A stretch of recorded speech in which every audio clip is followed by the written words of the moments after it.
কুরবানির লক্ষ্য উদ্দেশ্য কি আপনি আমি জানেন না?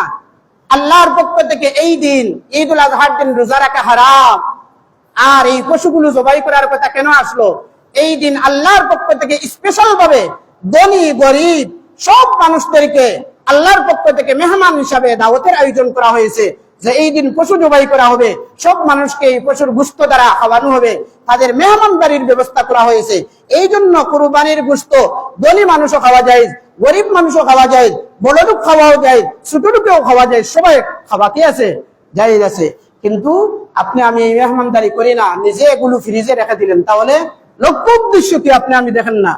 কোরআনে কারীমের সূরাতুল হজের ৬২ নম্বর আয়াতের মধ্যে আল্লাহ বলতেছেন, লান ইয়ানালাল্লাহা লুহুমুহা ওয়ালা দিমাউহা ওয়ালাকিন ইয়ানালুহুত তাকওয়া মিনকুম। সূরা হজের ৩৭ নম্বর আয়াত, ৬২ না ৩৭ নম্বর আয়াতের মধ্যে আল্লাহ বলতেছেন, তোমরা যে পশুগুলো জবাই করো এগুলোর রক্ত গোশত আল্লাহর কাছে পৌঁছে না, তাকওয়া আল্লাহর কাছে পৌঁছে।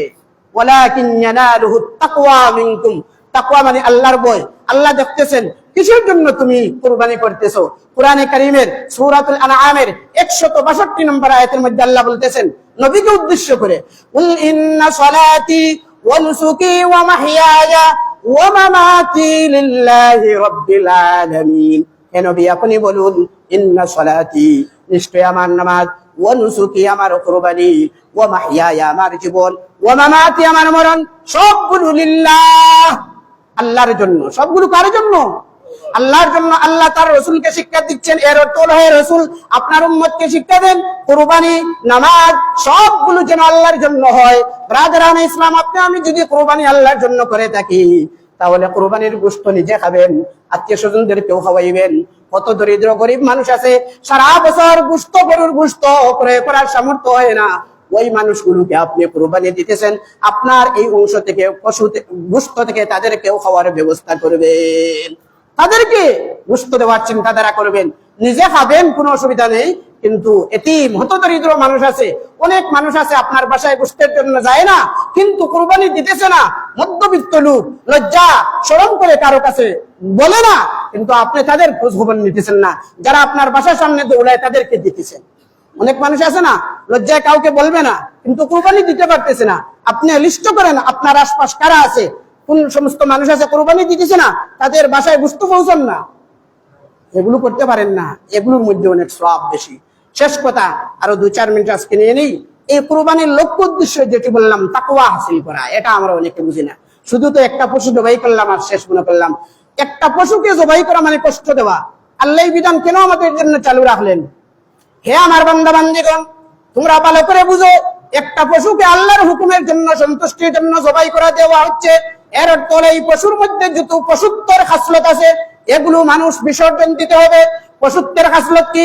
গরু ছাগল তারা পর্দা করে না, উলঙ্গ অবস্থায় মানুষের সামনে থাকে, মানুষ যেন উলঙ্গ অবস্থায় কারো সামনে না আসে। গরু ছাগল অবাধে মানুষের সামনে যৌন কার্য সম্পাদন করতে পারে, মানুষ যেন এগুলো করতে পারে না। গরু ছাগল মা বাপ কাউকে চিনে না, নারী শিশু কাউকে চিনে না, কোনো মানুষ যেন নারী নির্যাতন করতে না পারে, কোনো মানুষ যেন শিশু দর্শন না করতে না পারে।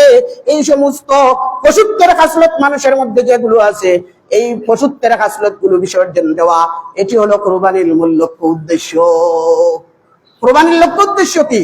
পশুর মধ্যে যেই সমস্ত খাসলত আছে, আমরা বলি না এই মানুষটা হাইওয়ান জানোয়ারের মতো হয়ে গেছে, এই খাসলত গুলো কোনো মানুষের মধ্যে না থাকা আফসোসের বিষয়। আমরা এখন দেখি না যৌন কার্য প্রকাশ্যে করে, গরু ছাগলের চেয়ে নিকৃষ্ট এই মানুষটা হয়ে গেছে।